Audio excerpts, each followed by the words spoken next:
So hello my friends and welcome back to the channel. So it is time for the latest episode of Friday Night Smackdown, the first one in 2025. So let's discuss it, let's talk about it, let's rate it, let's review it. So let's go. And first things first, the ring is blue, it's covered with blue, so this is good, so differentiate the show. So I guess that the Raw Netflix will have the red one, of course, it's quite logical. So the opening segment was with Cody Rhodes, of course, the main champions here. And yeah, he's ready to fight, yes, but right now he cannot do that, but he's preparing because, yeah, Ultra Rumble, the ladder match with Kevin Owens, he's waiting. So yes, the champion versus the champion, kinda, yes, it will happen. And this is, I think, the great feud for Cody, I think the main one, because after winning the championship at WrestleMania, he kind of didn't have any, super, storyline. But this stuff with Kevin Owens, of course, that's huge stuff. And then, surprise was here because Drew McIntyre hit the ring. So this transfer window right now, yeah. So maybe some superstars will change, the brands. So this is good, this is great and shocking. So the first thing that he did, he hugged Cody Rhodes, my God. So that was, a surprise. And then he told Cody, you need somebody to watch your back, because you don't have so much friends here and I can be, the one. But of course, Cody Rhodes was like, come on, Drew, you're a liar, so I do not believe you. So yeah, we kind of have some similarities that, yeah, we both went out of WWE, then we came back to WWE as a stronger, persons, but I do not believe you. And then Drew was decided to walk away and he told him, hey, Cody, watch your back. And guess who comes to fight? Of course, it was Kevin Owens, so he attacked Cody Rhodes, so they started to brawl, so everybody separates him. So yes, interesting stuff, because, well, if these two gonna be together, Kevin Owens and Drew McIntyre, my gosh, what are we going to have? So this segment opening, of course, gets a like. Then it was the first match, so US champion Shinsuke Nakamura versus Andrade. Of course, they both two wrestlers. Of course, this match gets a like also. So it's very interesting, it's good that right now, SmackDown is 3 hours, so more wrestlers will be, featured. Andrade is a great one, so he must be used, as much as possible, really. But of course, the US champion won here, so he puts, head of Andrade on the ring post, then Kinshasa, and 1, 2, 3. So yeah, kind of a good that, Shinsuke Nakamura just gets some victories, because actually he didn't do anything after winning the title from LA Knight.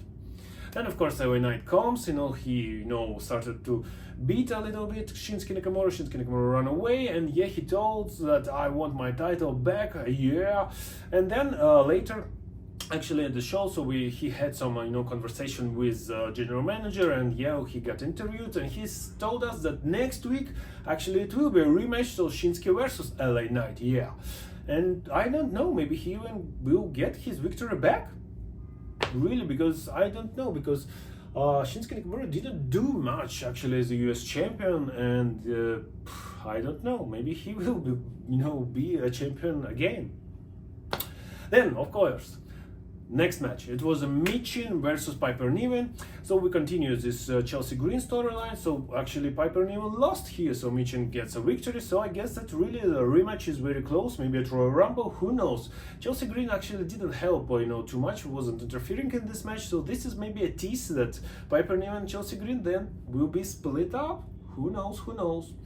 Then, of course, the stuff with Paul Heyman, so he got a proper promo, first of, I think, since he came back. Yeah, he was talking about everything what happened after WrestleMania 40.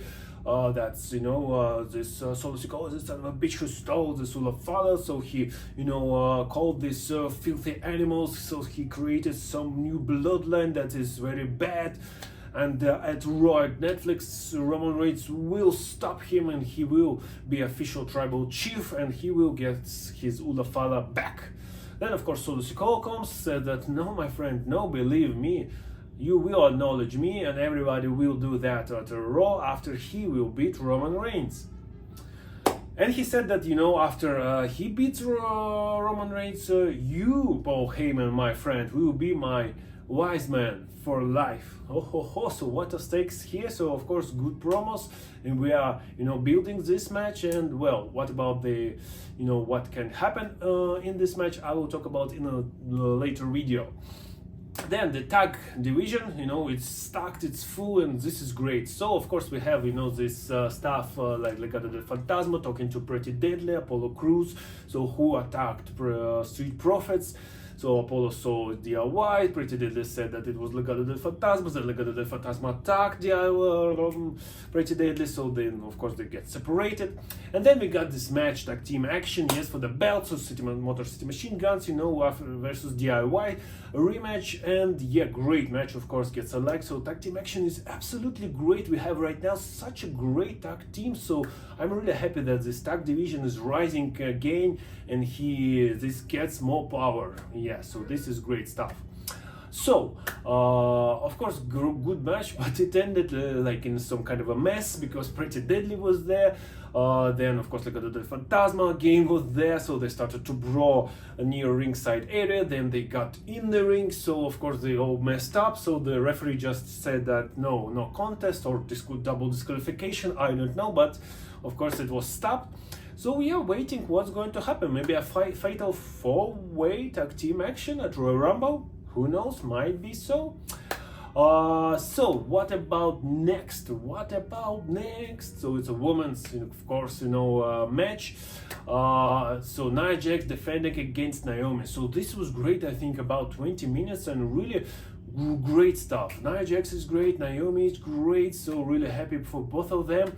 And yeah, there was some kind of a near fall that I could have actually believed that maybe Naomi will win. But of course, personally, I did not believe in it.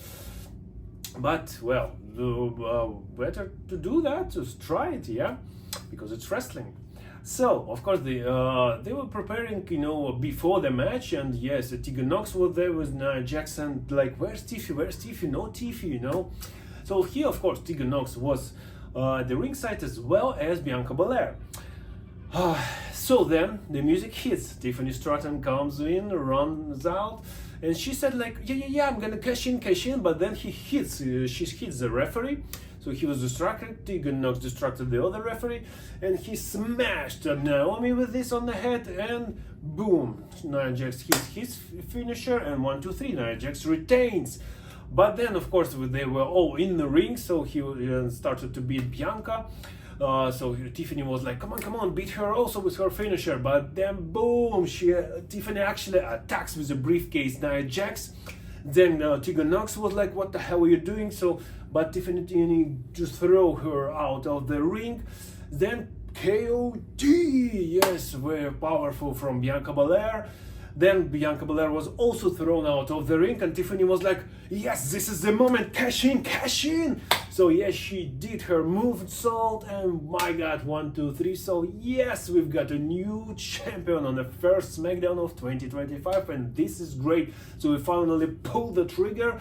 Yes, we've got a lot of teasers, from this split up with Nia Jax, and finally we did that, and I'm really so happy for Tiffany. So it's indeed Tiffy time. So that's great stuff, of course, And then yes, the main event, my friends, it was actually the new bloodline versus the old bloodline. So a little bit some kind of a rematch, you can call it, but with different persons, yes, from Crown Jewel.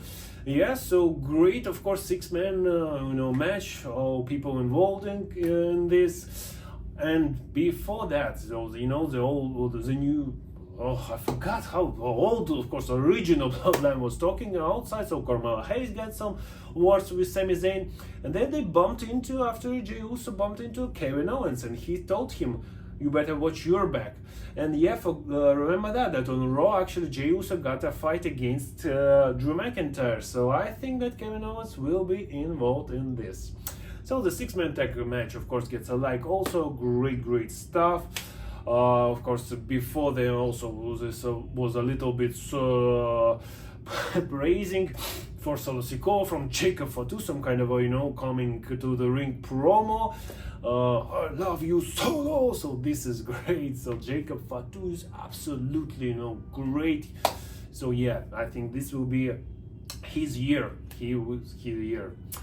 And yes, the New Bloodline actually won, yes, after a lot of tags. So Jey Uso wasn't understanding who's the legal man, so he started to smash and hit Jacob Fatu, but the legal man was Solo Sikoa, so he spiked him and 1, 2, 3 he pinned Jey Uso, and yes, we finished with a New Bloodline standing tall, yes, as a victor. So yes, Solo Sikoa got a lot of momentum coming to this match, and really it is hard to predict what's going to happen on Raw, but I will try to do this in another also video.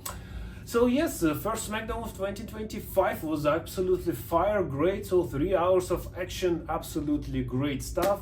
I love it, really love it. So totally, of course, the show gets a like also. So my friends, what do you think about the first ever 3-hour episode of SmackDown of this year? Everything, let me know in the comments down below. And of course, please hit all these buttons, like, share and subscribe. And I will see you, my friends, very soon in my future videos. So see ya and bye.